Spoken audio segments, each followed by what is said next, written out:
E commerce market में Amazon Flipkart की बादशाहत को चुनौती देने के लिए रिलायंस रिटेल कमर कसकर तैयार है। रिलायंस रिटेल अपने प्लान को सफल बनाने के लिए लोकल किराना स्टोर और दुकानदारों को साथ जोड़ने की नीति पर काम कर रहा है। इसके लिए फेसबुक से करार के तहत व्हाट्सएप के प्लेटफॉर्म का इस्तेमाल किया जाएगा, लेकिन रिलायंस के इन मंसूबों पर पानी फेर सकता है खुद दुकानदारों का लॉन्च होने वाला ई कॉमर्स प्लेटफॉर्म। देश में व्यापारियों के संगठन confederation of all India traders यानी CAIT ई कॉमर्स से खुदरा दुकानदारों को हो रहे नुकसान से बचाने के लिए अक्टूबर में अपने ई कॉमर्स पोर्टल भारत ई मार्केट को लॉन्च करने के लिए तैयार है। कैट का कहना है कि ये व्यापारियों के जरिए और व्यापारियों और ग्राहक के लिए अलग तरीके का पोर्टल होगा। कैट ने केंद्रीय वाणिज्य मंत्री पीयूष गोयल से ई कॉमर्स नीति को बिना देर किए लागू करने की भी गुजारिश की है। ई कॉमर्स नीति के साथ कैट ने ई कॉमर्स कारोबार के लिए एक ई कॉमर्स रेगुलेटरी अथॉरिटी के गठन की भी अपील की है।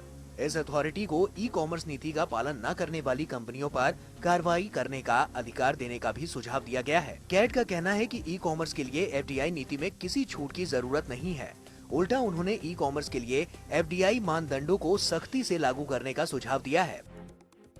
कैट के मुताबिक ई कॉमर्स नए जमाने का कारोबार है। लॉकडाउन के दौरान ऑनलाइन खरीदारी में हुई बढ़ोतरी ने भी इसे बेहद लोकप्रिय बना दिया है।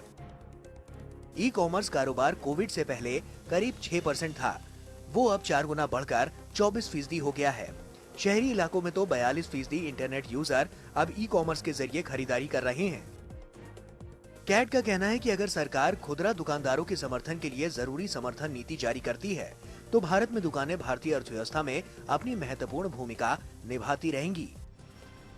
भारत में ई कॉमर्स बाजार 2026 तक $200 अरब का होने की उम्मीद है। फिलहाल भारत में ई कॉमर्स मार्केट का आकार $45 अरब है।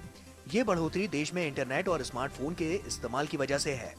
देश में करीब 68.7 करोड़ डिजिटल यूजर हैं, जिनमें से 74% के आसपास ई कॉमर्स कारोबार में सक्रिय हैं। अगले साल तक कुल इंटरनेट यूजर्स बढ़कर 83 करोड़ होने की उम्मीद है।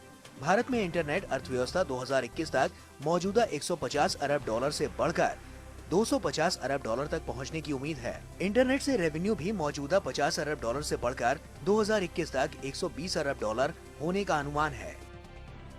ये आंकड़े ई कॉमर्स सेक्टर की ग्रोथ की रफ्तार को बयान करने के लिए काफी हैं।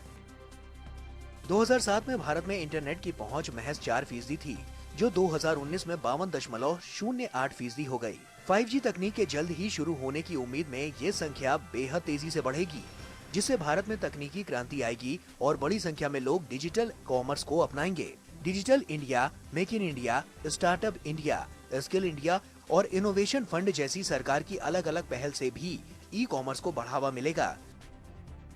ऐसे में उम्मीद की जा सकती है कि इससे बाजार पर चंद कंपनियों का कब्जा नहीं होगा और बाजार में संतुलन बना रहेगा, जिससे ग्राहकों को वाजिब कीमत पर सामान मिलेगा और मार्केट की ग्रोथ भी दमदार रहेगी।